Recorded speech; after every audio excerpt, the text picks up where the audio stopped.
And good morning, everyone. Welcome back.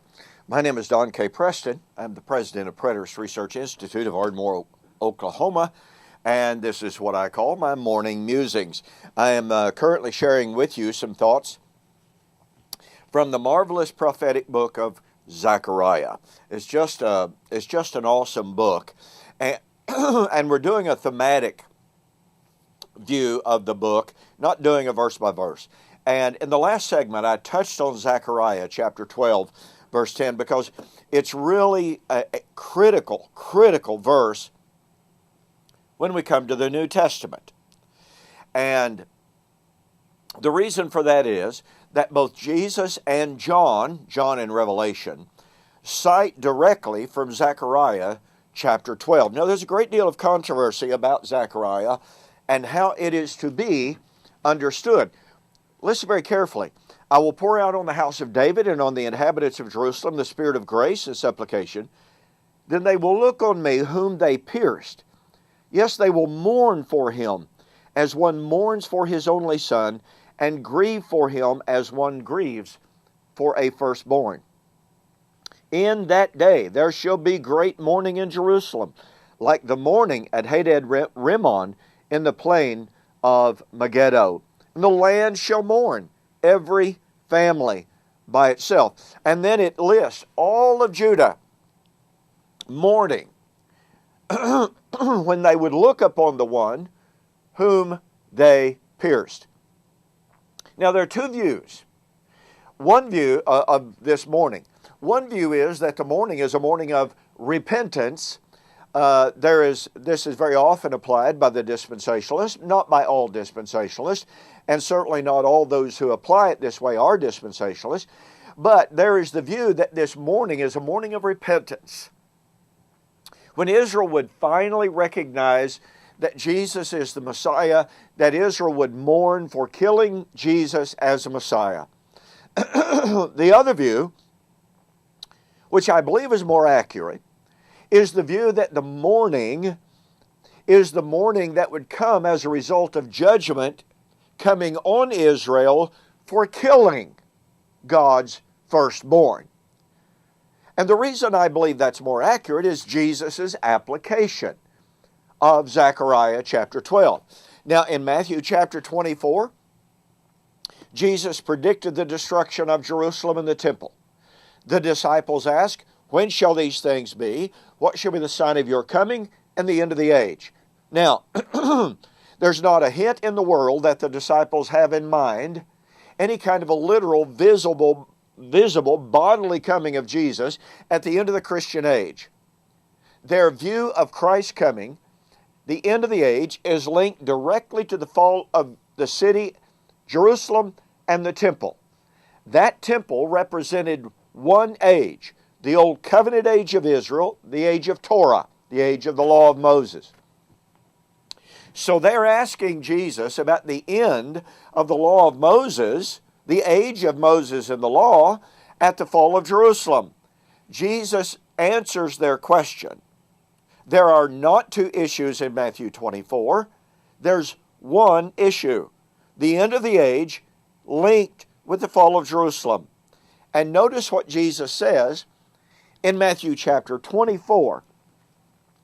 Immediately after the tribulation of those days, that's the tribulation leading up to the final fall of Jerusalem.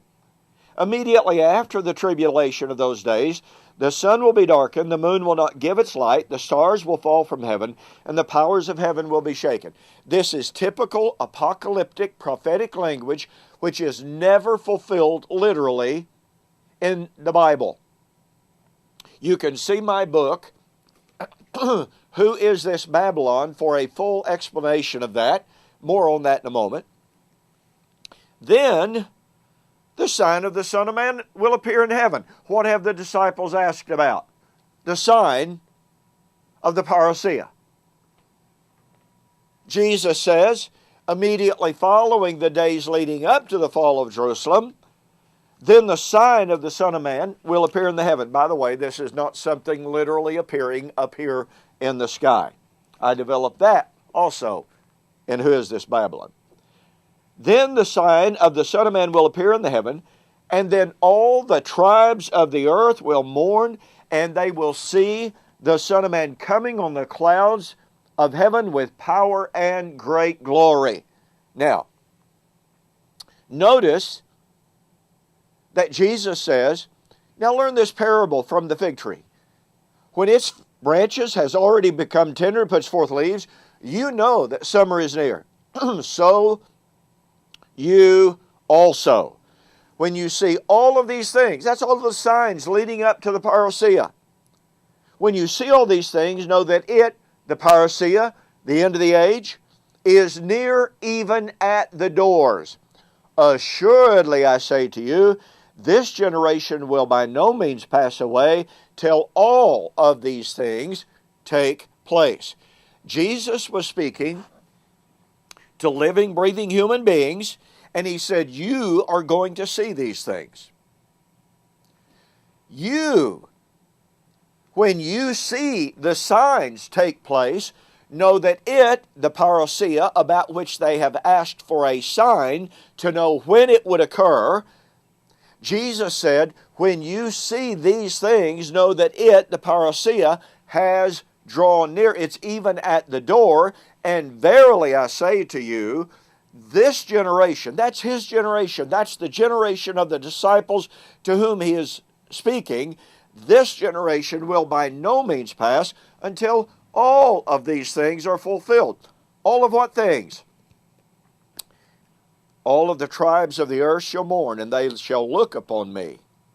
They will see the Son of Man coming. This is Zechariah chapter 12, verse 10. When did Jesus say it would take place? Verily I say unto you, this generation, not some far off generation, this generation will by no means pass until all of these things are fulfilled. There is no contextual break of any kind. Jesus was speaking to his living, breathing contemporaries, saying they would see those things. We'll have more to say about the disciples and the signs that would lead up to all of the land of Judah mourning when they would see the Son of Man coming. We'll have more to say about that on the flip side. But it's very clear. Jesus himself applied and interpreted Zechariah chapter 12, verse 10. He applied it to his coming in the judgment of Jerusalem in AD 70. He is not talking about any kind of a literal, visible, bodily coming of himself as a 5'5" Jewish man out of heaven. He was going to come in the glory of the Father. Hey, look, I develop all of this and a whole lot more in my book, Who Is This Babylon? Go to my websites, eschatology.org, BibleProphecy.com. Order the book, Who Is This Babylon? Mention that you saw the offer here on YouTube or Facebook, and I will not charge you shipping. Thanks so much for joining me for today's morning music.